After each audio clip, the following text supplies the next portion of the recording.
La présidente de la Confédération suisse, Doris Leuthard, est le grand témoin de 64 minutes. Bonsoir, merci d'être avec nous en direct de Berne. Vous êtes à la tête du département fédéral helvétique de l'environnement, des transports, de l'énergie et de la communication. Commençons, si vous voulez bien, par cet attentat qui a visé la Grande Mosquée de Québec, le monde francophone qui est à nouveau touché par le terrorisme. Comment réagissez-vous ce soir ?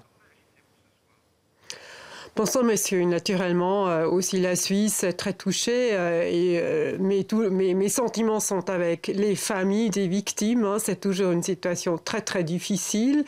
Et je pense que ça montre qu'il faut continuer avec le renforcement de la coopération internationale contre le terrorisme, contre le djihadisme. Je pense que c'est bon si nos services de renseignement coopèrent très étroitement ensemble pour avoir vraiment plus de confiance et d'informations ensemble. Alors, plusieurs autres grands dossiers que l'on va aborder avec vous ce soir, Doris Leuthard. Il y a bien entendu l'arrivée au pouvoir aux États-Unis de Donald Trump, qui, vous le savez, s'attire une avalanche de réactions après sa décision controversée de fermer les frontières aux réfugiés et aux ressortissants de 7 pays musulmans. Beaucoup disent qu'il s'agit là d'une violation de la Convention de Genève, prise en 1951. Elle est relative aux réfugiés. Est-ce que vous êtes d'accord avec cela ? Oui, je pense aussi du point de vue de la Suisse, je pense qu'il faut respecter les conventions internationales. Ça veut dire si vraiment une personne n'est pas un réfugié, naturellement, on a le droit de le repousser, mais il faut accepter qu'il se présente, il faut travailler cas par cas et on ne peut pas dire que toutes les personnes en provenance de la Syrie ne sont pas des réfugiés là. Il faut vraiment trouver la coopération et parler aussi avec les États-Unis. Des ressortissants binationaux qui vivent en Europe peuvent être concernés par cette mesure. L'Union européenne fait d'ailleurs savoir aujourd'hui qu'elle sera très vigilante sur ce sujet. Qu'en est-il en Suisse? Est-ce que vous aussi, vous allez faire attention à ce que des binationaux helvétiques puissent voir leurs droits respectés s'ils veulent se rendre aux États-Unis, par exemple, pour voir leur famille? Oui, on a notamment des entreprises en Suisse comme nos multinationales, Nestlé, Novartis, Roche, les grandes banques, UBS, Crédit Suisse et notamment aussi des entreprises américaines comme Google qui ont le siège européen en Suisse. Pour eux, c'est absolument important qu'on peut vraiment faciliter le transport que ces visas sont acceptés. Là aussi, il faut vraiment chercher une solution pour que les intérêts des entreprises sont considérés correctement. Alors, au-delà, Doris Leuthard, de cette mesure controversée, beaucoup d'observateurs disent qu'avec l'arrivée de Donald Trump à la Maison-Blanche, eh bien, nous assistons à une nouvelle ère dans les relations internationales. Est-ce que vous êtes d'accord et qu'est-ce que cela change, selon vous, l'arrivée au pouvoir de ce républicain américain ? Écoutez, il faut quand même accepter, il est élu, le président élu d'une manière démocratique, il faut accepter cette votation démocratique aux États-Unis. Maintenant, naturellement, on a eu quelques surprises, mais c'était aussi annoncé de Monsieur le Président Donald Trump pendant l'élection qu'il va agir de telle manière comme il a fait cette première semaine. Pour moi, c'est trop tôt vraiment de dire c'est un changement total. Je pense peut-être il réalise aussi ce qu'il dit comme président maintenant. Ça a un effet international et on ne peut pas toujours très vite faire ce qu'on aimerait. Il faut aussi considérer qu'on a un Sénat aussi aux États-Unis. On a aussi des contrats en vigueur. Je pense là, il faut vraiment revoir dans 1 mois, dans 3 mois, si la situation se normalise ou si on a vraiment beaucoup de décisions un peu inattendues de Monsieur le Président Trump. Alors, le président américain Donald Trump n'était pas au forum de Davos il y a un peu moins de 2 semaines et pour cause, il n'avait pas encore pris ses fonctions officiellement. En revanche, il y avait pour la première fois un président chinois, Xi Jinping, était même en visite d'État dans votre pays, la Suisse, et il s'est affiché comme le chantre de la mondialisation quand justement Donald Trump lui mise sur le protectionnisme. Vers où penche le cœur de la Suisse ? Oui, on était, je pense, comme tout le monde, un peu surpris des positions du président chinois Xi Jinping. Naturellement, il a aussi regardé très bien. Pour la Chine, s'offrent quelques pistes de coopération. La Chine s'est ouverte vers l'Ouest en général, vers la coopération économique. Et je pense, oui, ils sont une puissance économique déjà aujourd'hui très importante.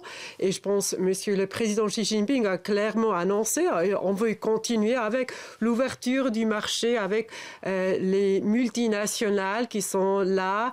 Je pense il voit la chance pour la Chine de se positionner comme leader mondial et ça sera intéressant de regarder, oui, si les positions plutôt protectionnistes du président Trump vont renforcer les Européens, vont renforcer l'Amérique latine et peut-être aussi les pays en Asie. Et alors, ça sera aussi en faveur de la Suisse, de l'Europe en général. Et il faut vraiment aussi bien veiller sur ces développements-là. Alors la Chine et la Suisse ont déclaré 2017 année du tourisme. Il faut savoir que le marché chinois est très prometteur pour la Confédération helvétique. Au-delà du secteur touristique, est-ce que la Suisse peut tirer son épingle du jeu face aux géants chinois ? Oui, on est le premier pays européen continental qui a un accord libre-échange et ça porte déjà ses fruits.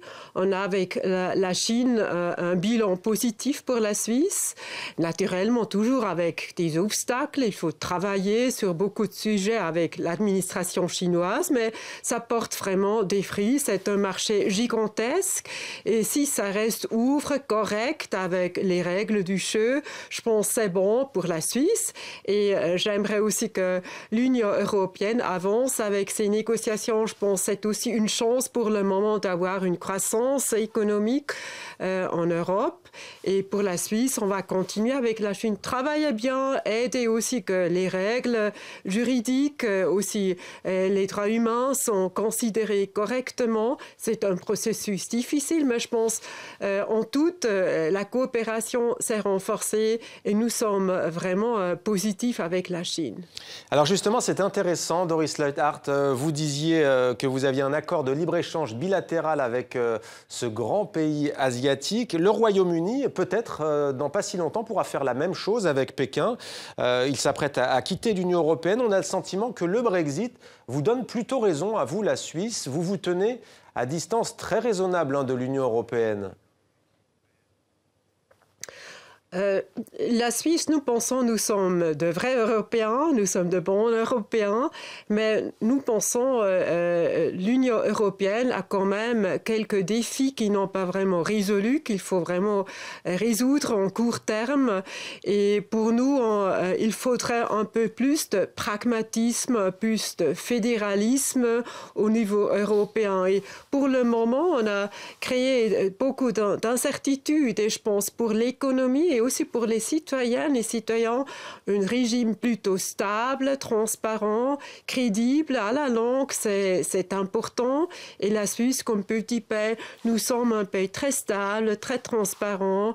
Et nous sommes peut-être un peu lents avec nos décisions, nos procédures politiques, mais ça nous donne de la stabilité et une certaine confiance dans notre système. Alors, on reste en contact, on veut une Europe renforcée, mais il y a des réformes à faire.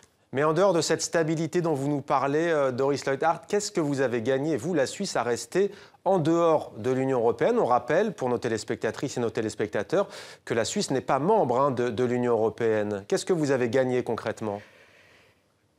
Écoutez, avec notre histoire, c'était toujours important qu'on a une indépendance. Nous avons une histoire très longue et notre démocratie directe, alors la participation de nos citoyennes, citoyens régulièrement pour prendre des décisions politiques, ça nous tient au cœur. Et si on serait membre de l'Union européenne, nous perdons beaucoup d'autonomie et c'est pour cela vraiment ce qu'on veut pas, ce qu'on n'aimerait pas aussi dans l'avenir. Et cette voie bilatérale, mondial, qu'on cherche à être intégré dans le marché européen, c'est bon, mais en même temps, il faut aussi respecter notre participation de la population et notre système qui est un système où on partage les valeurs européennes, mais aussi l'autonomie de nos cantons, de nos provinces, de nos communes. Et ça ne serait pas faisable si nous serions membres de l'Union européenne. Vous êtes en charge, je l'ai dit au début de cet entretien, de l'environnement notamment et de l'énergie. Il y a un dossier que vous suivez de près, forcément. Il s'agit de l'avenir de la centrale nucléaire française de Fessenheim. Elle devrait fermer en principe en 2018, voire un peu au-delà, à l'horizon 2018. Quel est votre avis à ce sujet? On rappelle que c'est très très proche de la ville de Bâle, hein. Oui, depuis longtemps, nous sommes en discussion, notamment la région de Bâle est toujours préoccupée parce qu'on sait que cette centrale a ses problèmes. Ça reste naturellement la décision de la France, mais Monsieur le Président Hollande a une fois promis, ça sera en 2016, maintenant c'est 2018. On verra et naturellement si on aura un nouveau président élu en France, peut-être ça peut aussi changer les décisions qui étaient prises pour le moment. Alors on reste très vigilant, mais je pense, si je considère la situation de cette centrale, ce serait souhaitable qu'on trouve vraiment maintenant un accord entre l'entreprise et l'État. Allez, on va parler maintenant d'un sportif qui jouera peut-être encore en 2018, voire même au-delà. Il est en pleine forme, on parlait de Bâle. Roger Federer a gagné un 18e titre en Grand Chelem. Difficile de ne pas vous demander ce que représente ce sportif hors norme pour votre pays. Il s'agit bien entendu de tennis. Roger Federer qui a remporté l'Open d'Australie. Oui, naturellement, c'est un grand ambassadeur de la Suisse. Roger Federer, c'est vraiment une idole mondiale, globale. Et je pense il est un type sympa. Il travaille lourd comme la Suisse. Il a de la qualité, de la précision comme la Suisse. Et en même temps, il n'est pas un personnage qui cherche que le luxe, la show. Il est resté sur la terre avec ses pieds. Je pense, pour nous, c'est vraiment un type très sympa qui a vraiment le meilleur ambassadeur de la Suisse. On le félicite et naturellement, notre population aimerait qu'il reste encore un peu actif dans les années qui viennent. Et un ambassadeur de tout le monde sportif francophone. Merci à vous, Doris Leuthard. Je rappelle que vous êtes la présidente de la Confédération suisse en direct de Berne. Merci à vous.